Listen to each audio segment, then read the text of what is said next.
Hi guys, Assalamualaikum and welcome again sa Amer TV. So pag-uusapan natin ngayon ay tungkol sa BPI. So merong bagong feature si BPI kung paano maka-withdraw sa mga partners shop. So for example, gusto natin mag-withdraw dun sa mga partner shop or partner stores ng BPI. So madali lang. So like SM, sa loob ng SM. So kung kunwari wala tayong nakikitang ATM machine, so gusto natin mag-withdraw sa mga stores, so pwede yon. So i-open lang natin itong BPI natin and then mag-login lang tayo. Okay, so ayan. So next na gagawin natin, dito tayo sa more, and then as you can see dito sa second line meron tayong makikitang partner store, tas transactions. So ayan, new.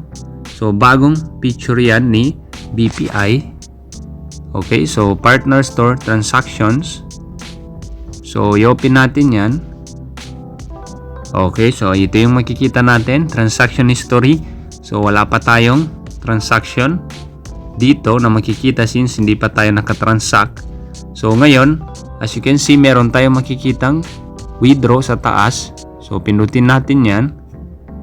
Ayan, okay. So dito sa baba, sabi niya dito, total daily limit of 50,000 pesos applies and fees may be deducted from your account. So yung ibang transaction daw is merong fees na babayaran. Okay, so may limit yan siya. So nasa 50,000 lang yung pwede natin i-cash out or i-withdraw sa partner stores. Okay, so ngayon dito tayo sa withdraw from. Saan tayo mag-withdraw? Ayan, so ito lang yung account natin dito.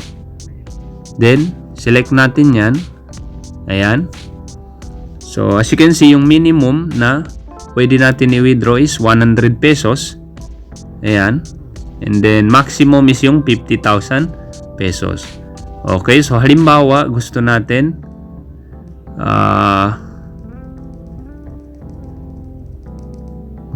ng 2,000. Okay, so ayan, 2,000 pesos. So ang gagawin natin ngayon is dito tayo sa continue. Okay, so ayan, are these details correct? So i-check natin kung tama na ba yung details dito. So as you can see, wala siyang fees na babayaran dito. So I think nasa depende yan sa dami ng i-withdraw natin. Okay, so dito tayo sa notice. Ayan, basahin natin itong notice. Click confirm will automatically deduct the amount from your selected account. Okay, and number 2, this request is valid for 60 minutes. So meron tayong 60 minutes or 1 hour and can be completed in BPI or select BPI partner stores. So dapat nandun na tayo ngayon sa partner store, and then meron lang tayong ipapakita. So para makita natin yung list, dito lang tayo sa list ng store. Okay, so as you can see, we're working on something exciting. Stay tuned. So hindi pa nila natapos yan since bago pa lang ito.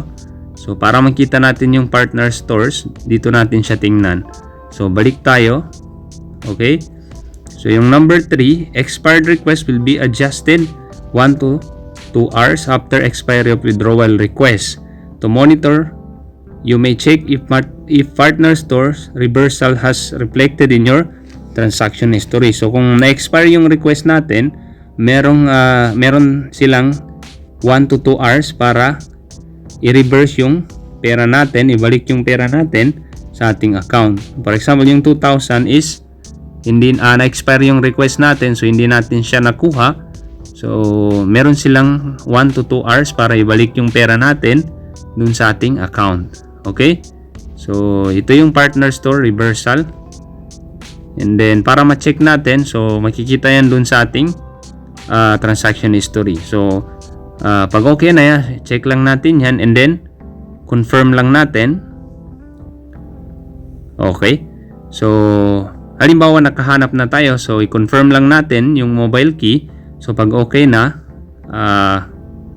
yun lang yung ipapakita natin sa store. Then makukuha na natin yung 2,000 pesos. Okay, so since hindi natin kailangan mag-withdraw, so gusto ko lang ipakita yung bagong feature ni BPI. So ganun lang kasimple mag-withdraw sa mga BPI partner stores. So again, I hope nakatulong ito sa inyo. Thanks for watching and don't forget to subscribe to Amer TV for the latest videos na aking i-upload. Sukran and wassalam.